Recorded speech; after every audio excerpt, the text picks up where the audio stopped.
entertainment. Masyarakat suka untuk nontonin keluarga-keluarga mereka. Tapi kalau yang nggak bisa bertahan di atas, akibatnya apa?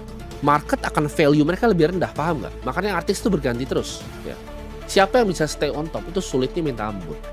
Karena ini free market, bebas, semua orang boleh untuk jadi artis ya kan. Asal lu mungkin ganteng, lu bisa ngomongnya bagus, lu bisa jadi artis. Perceive value-nya tinggi di masyarakat. Karena di permainan kapitalisme ini pemenang akan dapat semuanya. Jadi kalau Raffi itu pemenang di artis, dia akan dapat semua kuenya. Penting.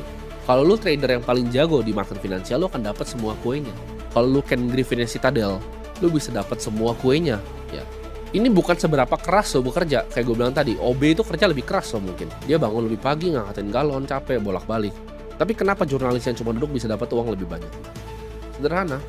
Jawabannya perceive value. Jadi kalau lu mau dapat uang sebanyak-banyaknya, tingkatin value lu di market. Nah pertanyaannya emasnya sekarang lu mikir gitu. Oke ya gue ngerti, tapi gimana caranya gue bisa tingkatin value gue di market?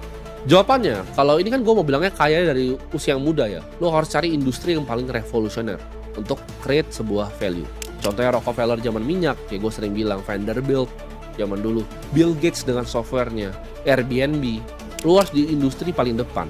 Karena capital yang berani diresikokan sama para investor ya, di industri yang paling depan, industri masa depan itu banyak ya. Namanya kita sebut risk capital. Capital yang siap untuk rugi.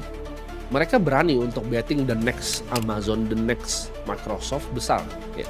Dan lo bisa mendapatkan uang di sana.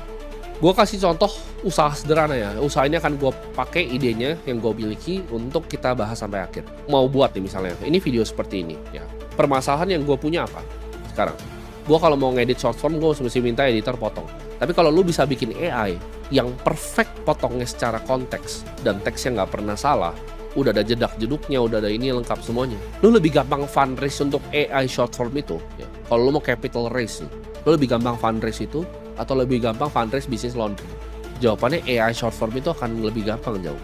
Ombak itu akan jadi hal paling luar biasa kalau lu bisa surfingnya dengan benar. Karena orang kaya itu kebanyakan surfing ombaknya cuma sekali. Dia dapat momentum, dia surfing, dia jadi kaya raya. Dia tangkap ombak. Itu pengalaman pribadi gue. Satu ombak ya. Gue cuma ngomong satu ombak itu bisa ngubah semua hidup. Lu mau capital, lu harus bisa selesaikan masalah yang ada di market. Contohnya tadi gue bilang, ini gue kasih ide ya. Tapi ide itu tai.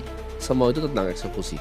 Problemnya apa? Oh, gimana cara AI yang bisa motongin video panjang jadi video pendek yang bagus? Kalian dalam buat bisnis itu jangan terlalu kepusingan.